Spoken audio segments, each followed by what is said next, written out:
nu poho ti urang teh adalah akhlak Rasul. Sedengkeun Rasulullah diutus ke alam dunia teh innama buistu liutammima makarimal akhlak. Rasulullah diutus teh keur nyampunahkeun akhlak. Laqad kana lakum fi Rasulillahi uswatun hasanah.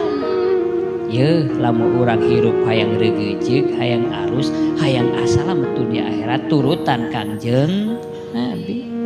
Tapi Rasulullah uswatun hasanah teh jang saha? Liman kana yarjullaha wal yaumal akhir wa dzakarallaha katsira. Tilu syarat. Rasulullah uswah hasanah teh ke jalma nu tujuanna ka Allah. Ari tujuanna hayang beunghar mah ulah nurutan Rasul da, lain contona. Tapi lamun hayang salamet dunia akhirat karek turutan saha? Rasulullah.